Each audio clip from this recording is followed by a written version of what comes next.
저는 의도적으로 이런 사람과는 가급적 대화하지 않으려고 노력합니다. 물론 그렇다고 하여서 그 사람과 원수를 지거나 그 사람을 무시하는 등의 그런 태도를 취하진 않아요.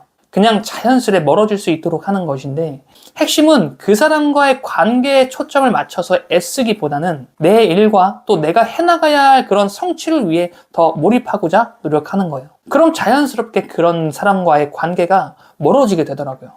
오늘은 제가 가장 경계하는 인간관계 유형 4가지를 여러분에게 공유해드리면서 궁극적으로는 어떤 사람이 내게 있어 귀인이 될 수 있는지, 그에 대한 메시지를 여러분에게 전해드리도록 하겠습니다.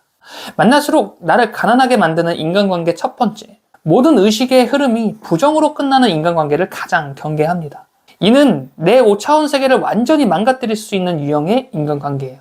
내가 바라는 그 성공적인 모습에 점 하나를 찍고 거기까지 도달할 수 있도록 5차원적 존재의 메시지를 직감을 통해 전해받으면서 그렇게 우리는 조금씩 나아가게 됩니다. 그런데 모든 순간이 부정으로 끝나는 사람의 경우엔 이 5차원 세계의 무한한 가능성을 완전히 부숴버리는 태도를 지닌 사람들이에요. 심지어 더 큰 문제는 우리는 서로 공감을 나누고 유대감을 그렇게 형성하며 인간관계를 그렇게 이어나가기에, 아니 트름하자.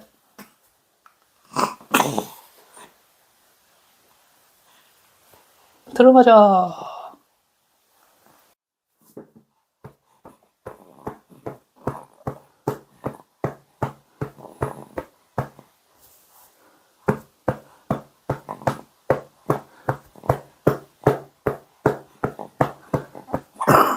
잘했어. 심지어 더 큰 문제는 우리는 서로 공감을 나누고 유대감을 형성하며 그렇게 인간관계를 이어나가기에 이러한 유형의 사람들과 오래 대화를 나눌수록 나의 무한한 가능성까지 그렇게 훼손당하게 됩니다. 저는 이러한 인간관계를 가장 1순위로 경계해요. 그래서 그들과 대화를 나눌 수는 있지만 최대한 그 부정에 휩쓸리지 않도록 하고요. 더 나아가 그 사람의 성공을 기원해주며 자연스레 그렇게 내 성공에 더 몰입할 수 있도록 의식을 컨트롤하곤 합니다. 그리고 두 번째, 앞서 저는 최대한 그 부정에 휩쓸리지 않도록 한다라고 말씀드렸어요. 이에 대해 더 자세히 말씀드리자면 누군가의 뒷담화, 이 세계에 대한 뒷담화에 동참하지 않으려고 노력하는 거예요.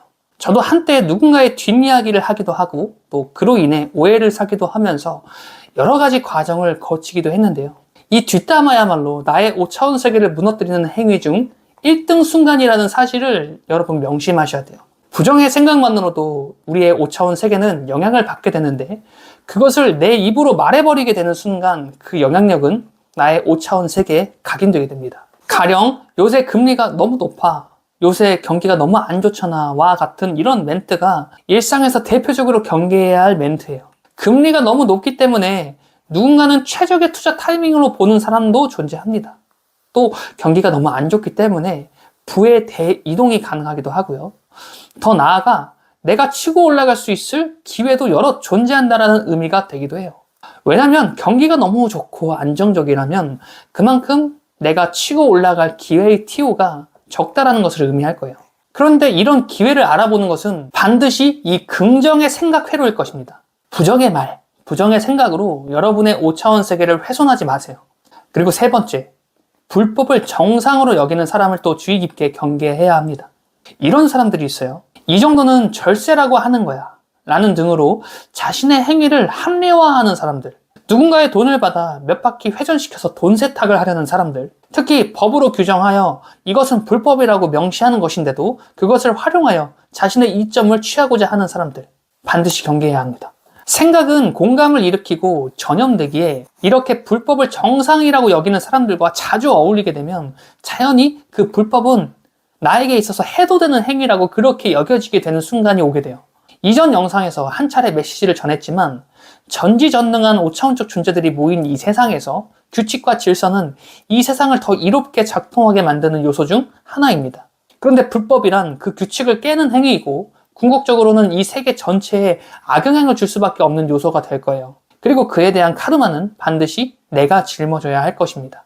그런 이야기를 제 귀인 중 한 명이 해주더라고요. 특히 돈의 흐름을 속이려 하는 사람들은 국세청과 같은 이런 정부에서 잡아내려고 마음만 먹는다면 무조건 잡아내게 된다라고 말이죠. 즉 이런 불법 행위를 계속해서 이어가게 되면 언젠간 반드시 내 발목을 잡게 된다라고 그렇게 강조했어요.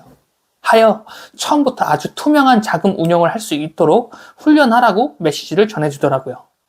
자, 그리고 마지막 네 번째. 특정 제3자를 숭배하며 우상화하는 사람 모두를 경계해야 합니다. 저는 29살에서 30살이 될 그 시기에 인맥을 갈구했어요. 인맥을 통해 내 성공을 끌어당기고자 했던 것이죠.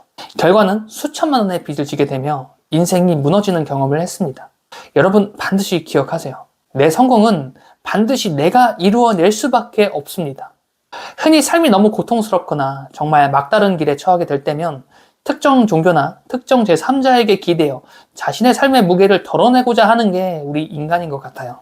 물론 이와 같은 신념이 무조건 나쁘다라는 건 아니에요. 종교를 비난하고자 하는 의도는 더더욱 아니고요. 다만 내 중심이 확고히 선 채로 종교에 기대거나 특정 제3자의 도움을 받는 경우라면 분명 더 큰 시너지를 발휘할 수 있겠지만 내 중심이 서지 않은 채로 종교에 기대거나 특정 제3자의 도움에 기대는 경우라면 나의 5차원 세계 자체를 온전히 해당 종교에 또는 제3자에게 맡겨버리게 되는 꼴이 돼요. 그래서 나의 무한한 가능성을 특정 종교 또는 제3자에게 위탁하면서 그들의 요청에 맞춰 나의 가능성을 소비해버리기 시작하죠. 그리고 그렇게 시간이 점점 흐를수록 나 자신을 잃어버리게 됩니다. 여기서 나 자신을 잃어버리게 된다라는 이 의미가 가리키는 건 뭘까요? 바로 특정 종교나 제3자에게 완전히 나 자신을 투사하게 되면서 그들이 없으면 내가 없어지게 되는 엄청난 이런 공포심 때문에 시간이 흐를수록 돌이킬래야 돌이킬 수 없는 사태에 이르게 됩니다. 만약 혹시라도 이런 사람들이 주변에 존재하잖아요? 재빠르게 도망치셔야 합니다. 왜냐면 대부분 주변에서 그들을 뜯어 말리고자 노력을 하는데 팩트는 그들을 뜯어 말리는 건 불가능하다는 거예요. 특정 종교나 제3자에게 빠져나오기 위해선 오로지 그 사람의 의지로 결단을 하고 그렇게 뛰쳐나와야만 하는 것이기에 제3자가 아무리 그 사람을 설득하려고 해봐야 아무런 소용이 없다는 거예요. 오히려 그들에게 설득을 당해 나 또한 그런 종교나 제3자에게 빠져버리게 될 수 있어요. 끌어당긴 비즈니스화가 문제가 되는 것이 바로 이런 원리 때문에 그런 것 같습니다. 정리해보면 위 네 가지 케이스는 결국 나의 5차원 세계를 훼손하는 인간관계의 유형이에요.